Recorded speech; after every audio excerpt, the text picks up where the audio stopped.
One thing that I want to mention about Jason's message, I think you guys probably heard it in his tone of his voice, but did you guys just hear how confident he was in just talking about the upgrade? The great thing about that is that conviction also comes through to customers, right? So the great thing about it is by the time Jason's presenting, like towards the end of the upgrade, people are like, they're so excited about it. They're like, oh my God. I think one of the biggest needle movers for me personally when I figured out how to sell ultimate upgrades is what Jason talks about is like, I bring it up on every single pitch that, yeah, so this is an amazing set, but it was made back in the 1940s, right? It's like we're not exactly necessarily carving chickens or carving our hams and turkeys anymore, right? We're not butchering our own chickens and pigs.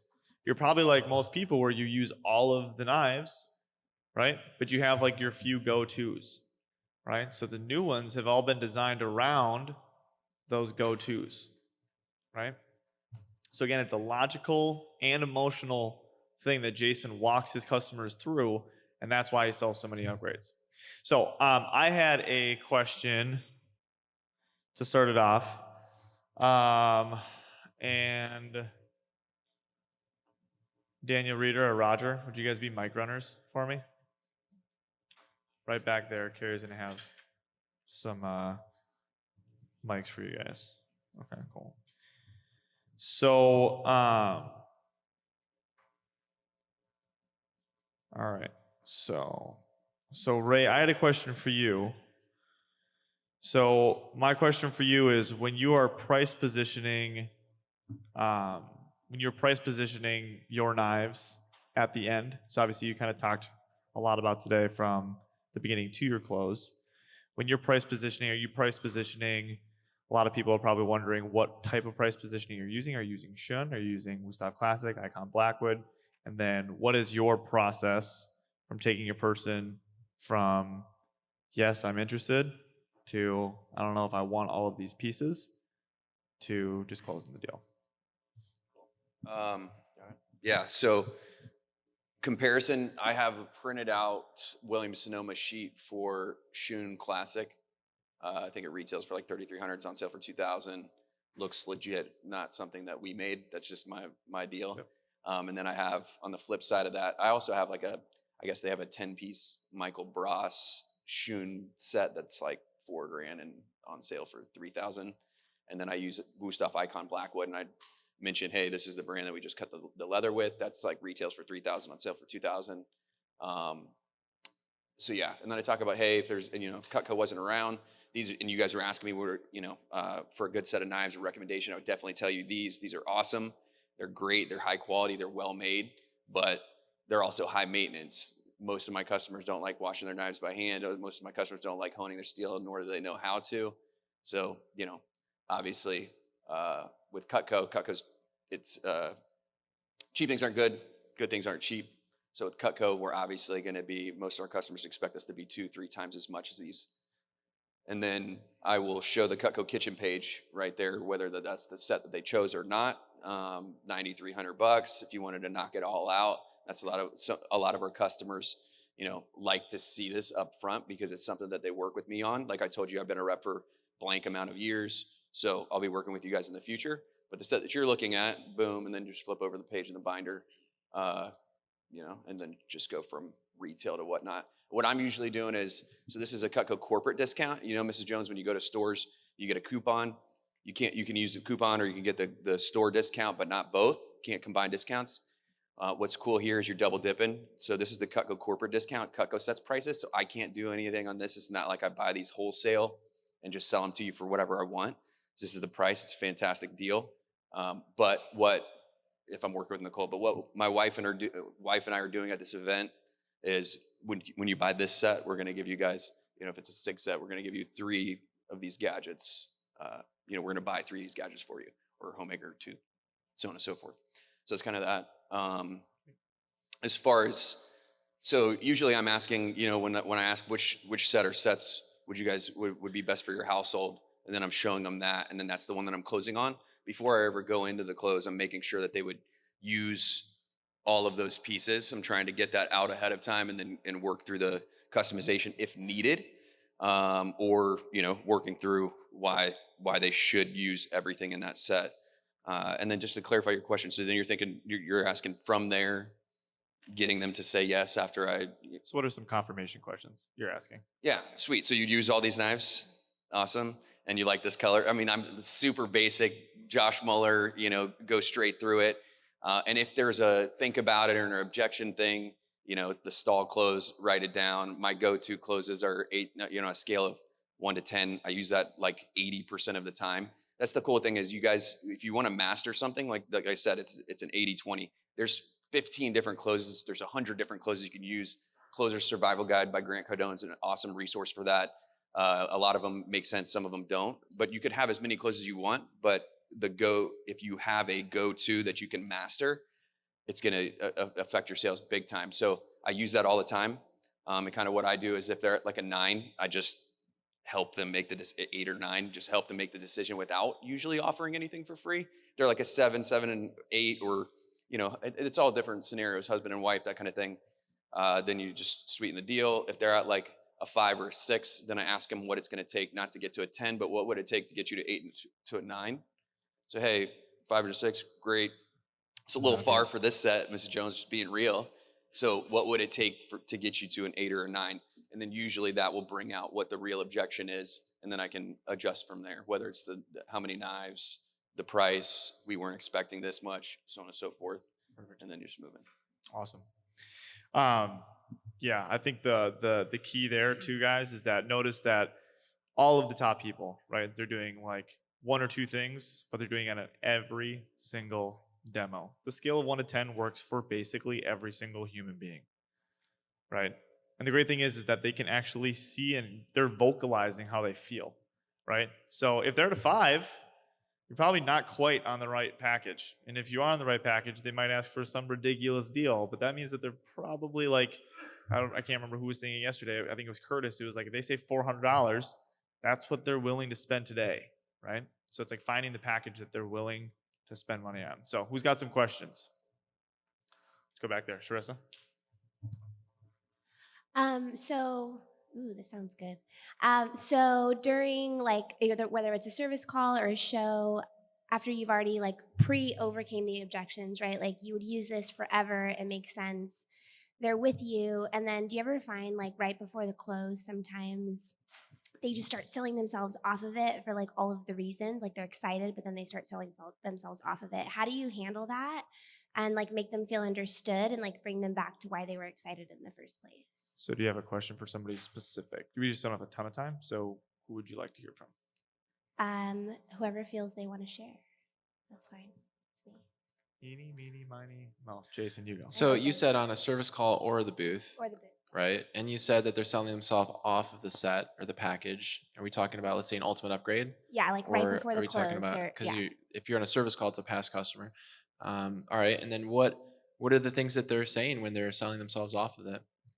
Yeah, I would definitely use them. My husband would kill me, or it's something like that. Yeah, I can't think of something specific, but that's right. I would probably, whatever they're saying, that's going to lead you in the direction of how you want to handle the objection, obviously, right? And then just in a subtle way, I would maybe handle the first thing they said versus the last thing they said, because the best time to handle an objection is before it comes up. Second best is not immediately, but after you cover something else for like a second or two.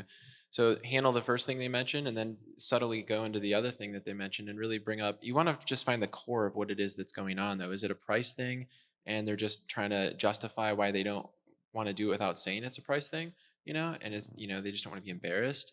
And that's where your rapport comes into play. And you can say, just to be straight up with you, I'm just curious, because for everybody it's different.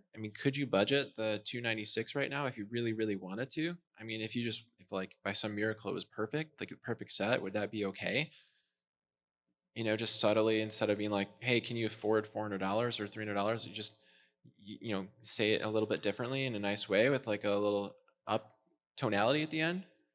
And you're going to get an more honest response. And if they say yes, well, then you need to move into building, like I was saying before, just a little bit of value in what you're talking about more to get it to the point where they feel like they're going to use it all. Because that was one of the things you said.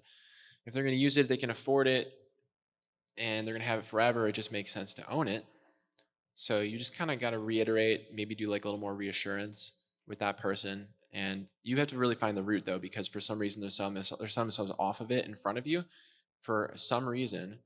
And whether it's the husband's not here or whatever it is, and you really need to get to the core of that so you can handle it and make them feel comfortable with versus making all these dumb reasons that don't make sense that's not really why they're not buying, and trying to justify not buying. So you just got to switch the momentum and the roller coaster back up.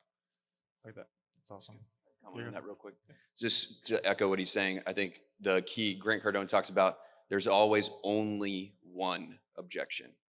So you got to get to it. So what Jason's talking about there is just isolating that objection and being able to handle it. Yep, that's awesome. Yeah, just to piggyback on that, I think if someone's enthusiastic about something, then all of a sudden you show them price. The only thing that's changed there is price. So even though they're not telling you that's the objection, by going from enthusiasm to selling themselves off of what they were just excited about, they're telling you that it's the price. So again, that just means basically you just build a little bit more value or meet them where they're at, right, with what they're uncomfortable with, and then walk them through the process of why that option is still good for them. And if they're still uncomfortable, right, like Jason says, if that number isn't something they're comfortable with, right, you just got to drop down and find something that they are comfortable with. All right, who else got some questions? Right here. My question is for Jason. Can you go over point M in your talk, KISS? I think you might have skipped over it.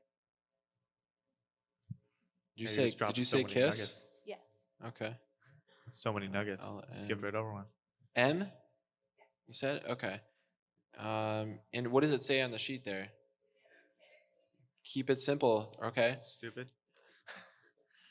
Yeah. So okay, I actually I guess I didn't cover that. That's a great question. So what I mean by that is with the upgrade, you have a certain amount of attention span that people have when you're covering something, and I think some people, in one way, for example, to keep it more simple is once they're sold on an item, move to the next one, and then move to the next one, because as you cover a certain amount of information, they start to lose the value from what you covered initially, depending upon how long you're actually taking now.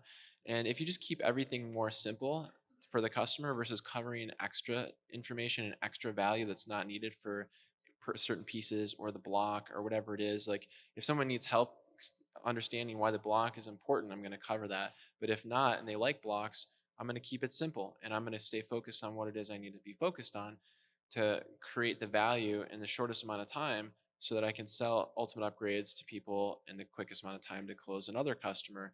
And plus, that way they're not overwhelmed. Some people just you can't just take all this knowledge we have. It's just ridiculous and unnecessary. So just with that mentality in mind, I think it'll be easier for you to close upgrades. Sweet. Yeah, it's more a mentality thing. All right, we got some people in the back there. Let's do guy in the. Okay, Roger, you go. So my question is, how do you handle the customer that's kind of erratic at the booth when you're trying to go through the upgrade? The customer who's just kind of like jumping all over the booth, wanting to talk about everything and won't really pay attention to the upgrade you're trying to explain to them. So Jason, you should go. Yeah. For me? Okay. Yeah. So that's pretty simple. So it has to do with the pacing that I talked about before, right? And so you have a customer that maybe you're not going fast enough. Maybe they're a builder and they're really loud, and you need to stand up straighter and you need to start talking a little bit louder with the customer and say, oh, by the way, customers, they asked about this here. Did you see this over? Just real quick, here, hold this one. And you just need to take control and get a little erratic with them and start acting a little bit more like they are and just mirror that customer so that they start listening to you and they zoom in on your vibration and they start paying more attention to you, because people like people that are like themselves in regards to subliminally. And so if you are able to connect a little bit with their erraticness and be a little bit louder, or maybe you've got to be a little bit more quiet. Maybe they're ignoring you because you're so loud, and maybe you're going too fast. And if you can lean in and you can talk about it a little bit more, you can bring them in, you can come closer to the way they're talking, and then you can cover the things at the right pace so that they're zoomed in on what you're talking about. So you really need to mirror people in regards to that with volume, tonality, speed, body language, and that'll help you to control what they're thinking, them, right? Because they need the information. They need to understand what it is that you have to give. And that is 9 pieces they're going to use more than anything else they even own probably for the rest of their life, right? And so you have to get that attention. You got to be really like a attention shark with it. Be aggressive. Yeah. Anybody else want to add on to that at all? That all I can say is that's one of the things that Jason does the best in the business. Is he came up? There was a person that came up to the booth when I field trained with you at Bear Jackson, and this lady comes up speaking complete broken English. Jason literally started speaking broken English back to her. I was like, what in the what? She literally, so that was an ultimate upgrade. It was an ultimate upgrade from a signature to an ultimate, and he closed it in 3 minutes. Her husband comes up. It's like, hey, honey, what are we buying? Complete perfect English. He's speaking perfect English to the husband and broken English to the wife. I'm like, what in the is going on?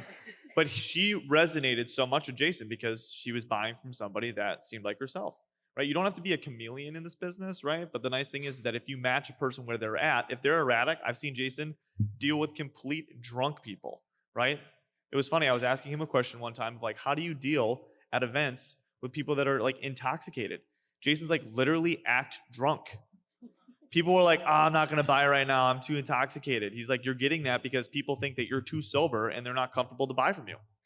I'm like, they'll put up a wall. They Yeah. literally put up a wall. They're like, yeah, I don't want to buy from you because you probably are way more in your own like wits right now than I am.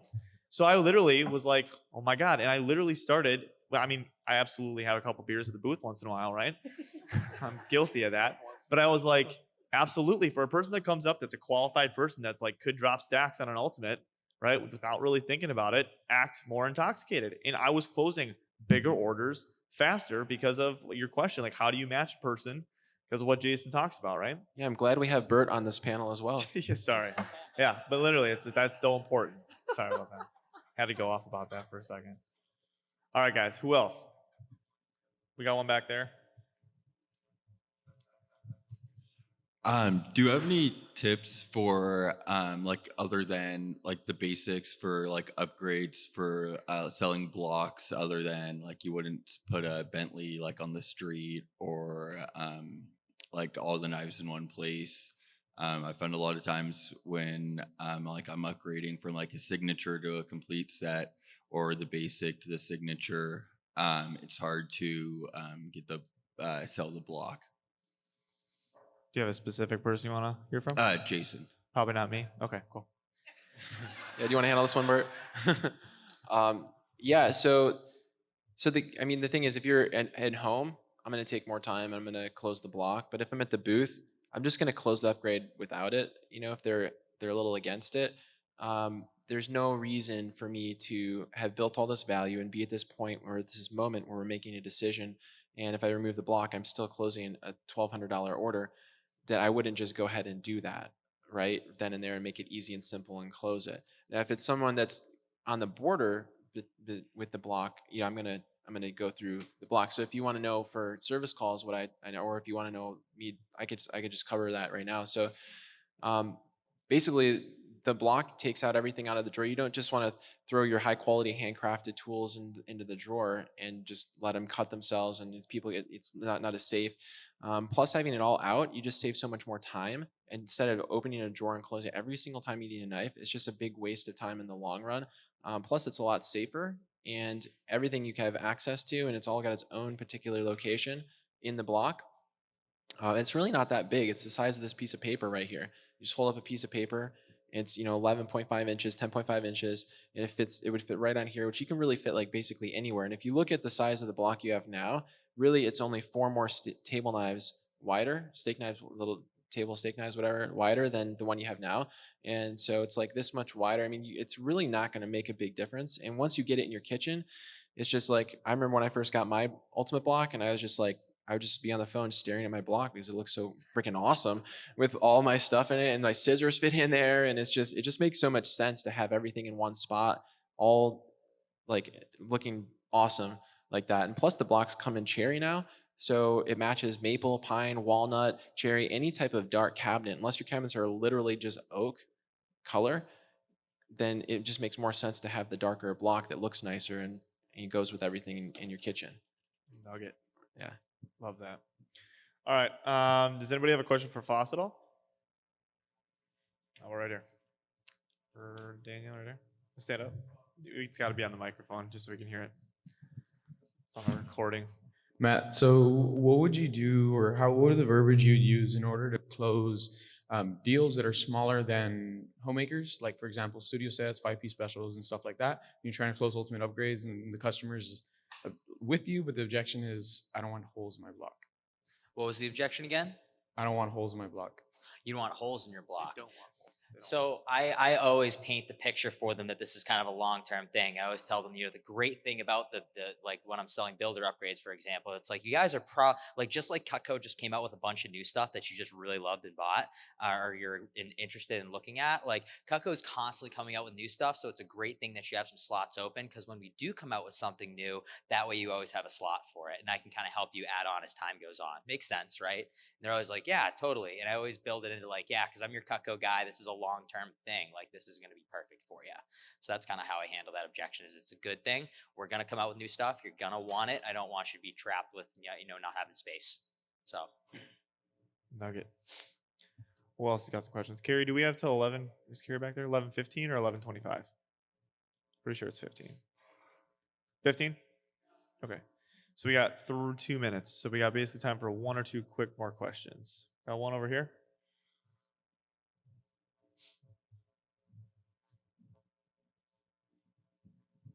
Okay, so when there's like a smaller set, so if you're talking to Cutco owners who do have a smaller set, like a studio or just a couple pieces, 5-piece specials, obviously you tailor what you show depending on what they need and like their body language and things like that. But do you normally go towards starting with customer requested, or do you show like the rest of the homemaker pieces that they don't have first? Like, what's your process?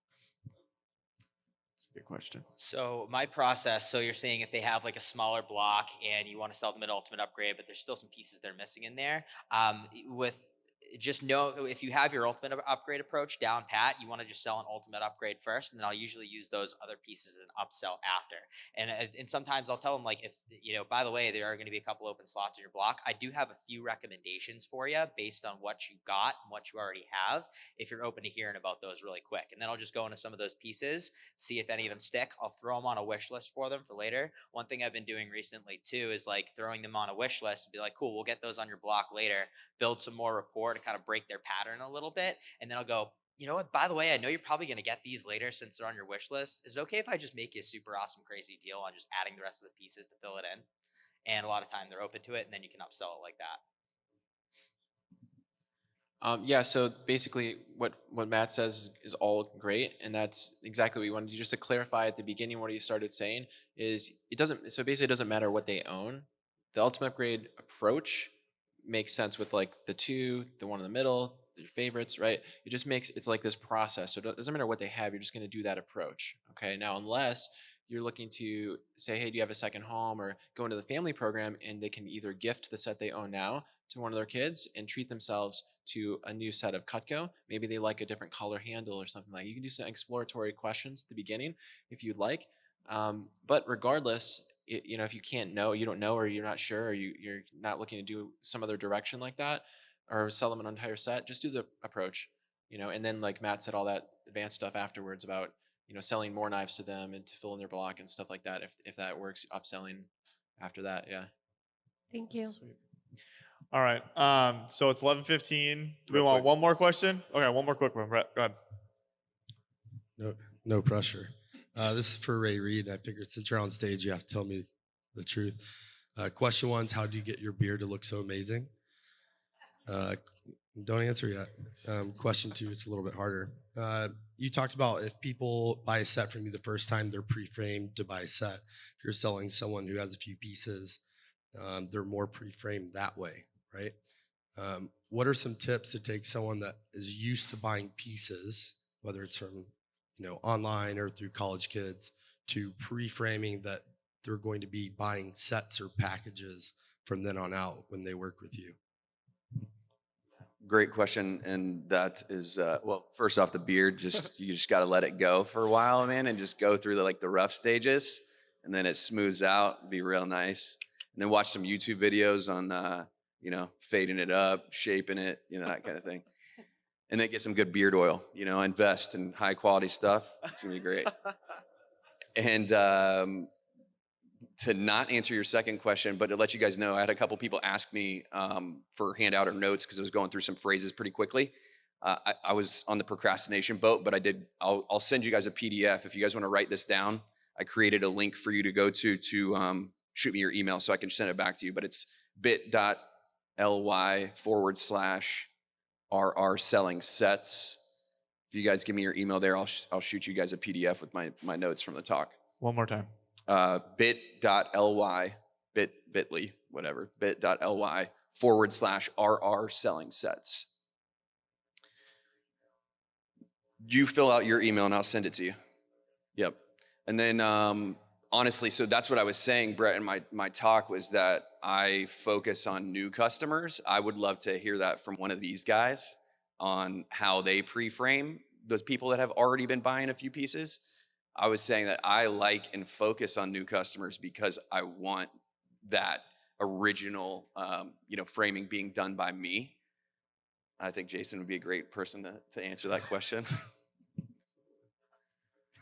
What ultimate trade-off right there. So what exactly are you looking for with your question? You want framing on the front end of Cutco in general, or what? The sets? So I think what if I'm understanding correctly is that you want to know more about a person that's used to buying one or two or three knives, buy two get one's freeze. That rep no longer is in the business, or they haven't bought for like 4 or 5 years Okay, from an event. yeah. How do you take them into buying bigger packages? Correct? Yeah, totally. Yeah, and so that happens all the time, and that's when the people come up and it's about your tenacity first of all with the approach, because people are going to come up and they're going to be like, I'm looking for these two things, I'm looking for this, but what's really best for them? And I'm not saying you know what's best for everybody or whatever. You're taking people down a road that they don't want to go, but really they don't know about all the knives. They really have no idea what they really want. There's probably 3 knives they want more than those if they had all the information. Really, so you're doing a disservice just answering. You can answer, but it's better to say, well, the knives individually are $100 to $200 individually. By the way, customers wrote in letters requesting we make additional things for them to complement what they owned. We made them. They're amazing. I mean, can I at least show you real quick? Right? And you use your tonality like it's your first time ever covering it. It's like it's getting out of that approach into being real with the customer about the fact that there's some huge value there, and then doing the approach. It makes sense to buy it if they can budget it, and then you can end with, now a lot of people used to just buy a couple of knives and build up their collection over time, but if they're going to get all of it eventually anyways, like the pieces we kind of went over the value here on, it just kind of makes sense to get it now while you can get it as a package and you have a place to put it. And honestly, instead of buying a couple knives a month or building up over time, it's the same thing when we split it up. It's not a normal payment where you have like interest, layaway, credit check. You don't even get a bill. They just give you all the knives. You have a place to put everything. You just pay for a couple a month. I mean, it really makes sense, right? Frame that way. Boom. Mic drop, but we're not dropping any mics, Gary. All right, let's give a big round of applause for these guys. Thanks, guys. Nuggets, absolutely, bro. All right, guys. So that concludes our morning session. So we basically have until 12:30, and then at 12:30 we're going to be back in here for our final 2 messages. For the day, we're going to be hearing from the Luke Mills and from Adam Conroy on service events, and then we're going to be hearing from Izzy on Mr. Thank You. So thanks again so much for your attention. I appreciate it. I know last night we were all drank way too much Kool-Aid, so thank you so much for being here. And again, back in here, probably start moving back in here about 12:15 because we're going to get started at 12:30.